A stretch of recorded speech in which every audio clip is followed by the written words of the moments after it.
What's the matter with Sporting Kansas City? I'm Andrew Wiebe, and this is MLS Now. It's been 1,217 days, nearly 174 weeks since Sporting KC found themselves in this particular predicament. 4 games, 4 losses, an uncharacteristic 11 goals allowed, a third of what they've given up in 28 games in 2014. Is it a blip, a temporary loss of form, or is there more to a swoon that has much of the league wondering what happened to the dominant force from the 3 seasons past? Head coach Peter Vermes says he's not worried, not about the leaky defense, not about World Cup fatigue, not about the injuries that have hobbled this squad on multiple fronts. For more on the situation on the ground in KC, let's go to MLSsoccer.com beat writer Steve Brisendine, who's checking in from Sporting's Swope Park training ground. Steve, thanks for joining us. Hey, thanks for having me on. Now let's start with the obvious. Sporting KC, known for that lockdown defense. I mentioned it, 11 goals in their last 4. Are those games an outlier for you, or is that an indication of a much larger issue? I think it is a larger issue, but at the same time, I think it's something that they can deal with. They have the people that they can deal with the issue and get things locked down toward the end of the year. Now, you mentioned the people to deal with it. Injuries have played into this season, especially on the back line. Fatigue as well, an issue for Matt Besler. Little to no cover at center back with Iko Para out. Chance Meyer is also not here this year. That was a tightly knit group. It is now broken up. Guide us through that. Where are these players going to come from? Where are the plays going to come from? I think what we're going to have happen is what happened in the middle of the season when you had guys like Kevin Ellis stepping in and playing that undersized but pretty positionally aware center back spot. You may have to call in Eric Palmer Brown at some point. He's still young, but he's developing as a player. He might be a guy that you have to give him a start and give a guy a time off. Yeah, they do miss Ike. You might have to but you've got to go through. They may have to drop all of them back once or twice and play with the back line. Maybe give Ellis some start at one of the fullback spots. They're going to have to go through what they've got. But earlier in the season, the guys were stepping up and they were getting good results. Now, what is up with Matt Besler? I mentioned the fatigue there. He doesn't want to admit it. Is there an element of truth? He's played a lot of games over the last 3 years. I added it up today, and since the start of 2013, which is when he really started breaking into the national team picture. He has played, I don't have the minutes in front of me, but he's played the equivalent of 71.4 games since the start of the 2013 season. And now you've got 6 games left in the regular season, plus 3 in CCL, plus the playoffs. An MLS club is guaranteed 35 games a year, 34 in the regular season and 1 in Open Cup. So he is already past the minimum for a full MLS season of playing every minute of every regular season match and then playing every minute of one Open Cup match. And he's still got a lot of football left to go. And he hasn't had much time off. I mean, you look at what happened. They went to December 7th last year, MLS Cup final. Then he picks up again in January camp. So the time that other players from other clubs that didn't go as far are resting, he's playing, he's training. And then there's a regular season. Then there's the World Cup break. Well, everybody else is taking 3 weeks off of the World Cup, maybe some Open Cup thrown in there. But what's he doing? He's training. He's playing those tune-up friendlies. He has put a lot of travel, a lot of mileage on those legs, and some pretty high-stress, mentally draining as well as physically draining situations. So he has logged a ton of miles on those legs. And, yeah, he's got a lot of pride. He's going to suck it up. He's going to play, but he's tired.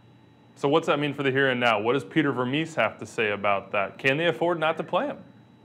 You know, last year, I mean, you can recall the absolute feeding frenzy of speculation that went on when Peter benched Matt toward the end of the year. And people were saying everything from, oh, he's in the doghouse, he popped off to Vermes, he'll never play another minute here. And Peter, the whole time was saying, look, I just need to give the guy some time off. He's been playing a lot of ball.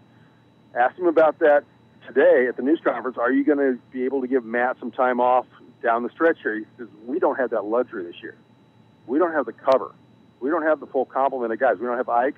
We don't have Chance.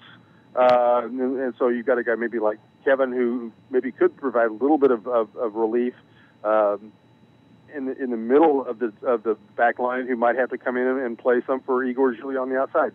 But they don't have the full complement of players like they did last year to give Beazle that time off down the stretch. Yeah, certainly tough for Sporting KC right now. Let's move up the field. A guy that perhaps people aren't talking about right now, and that's because he's out of sight and out of mind, is Uriel Rosell. Yes, the back four has struggled, but in a Peter Vermes system, it goes back to front. How big was that loss this summer? Yes, they got some money coming down the line. Yeah, a sell-on fee is there, but in the here and now, that really put pressure on the back four.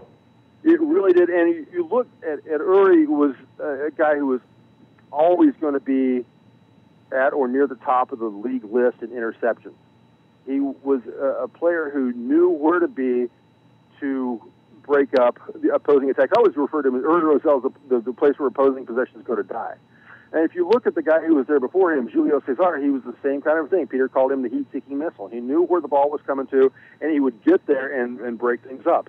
I think Alm it does what he can, Klaus does what he can, but neither of them are as gifted naturally as Uri was, or perhaps as as wily a veteran as Julio Cesar was. So there is that space, maybe 30, 35 yards out in the middle of the park, where opponents are getting a little more room to work and to create things and create pressure on the back line than they did when Uri was here. Yeah, all this, we haven't even mentioned the attack. Of course, you have to score goals to win games. We know Dom Dwyer is going to get his. He's made that apparent this season.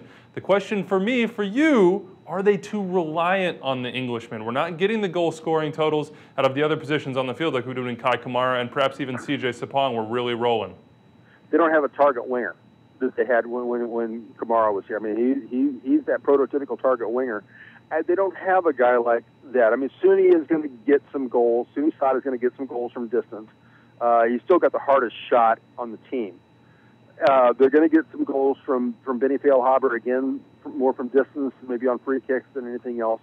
But they really don't have that guy who is going to cut in from the flank and become a target for a through ball, for a cross, for something coming in from the other flank, like they had with Kai Kamara. So, yeah, they are getting a lot more stuff up the middle with Dwyer, and they're relying on his left foot.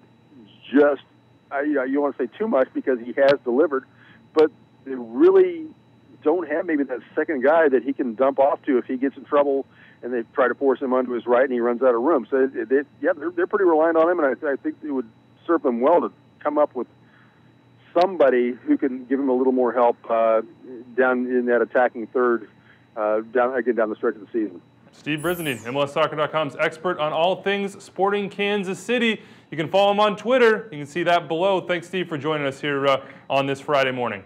Hey, it's been a pleasure. Thanks for having me on again. Of course, you can tune in on Friday night as Sporting KC attempt to break out of their current slump against Chivas USA at StubHub Center. That game kicks off 10:30 p.m. Eastern on MLS Live. And, of course, let us know what you think in the comments section below. Is this a short-term slump for Sporting KC or a sign of things to come? For Steve Brisendine and our producers, Marcus Tracy and Abner Aceves, I'm Andrew Wiebe. For comprehensive coverage of the weekend's MLS action, stay tuned right here to MLSsoccer.com.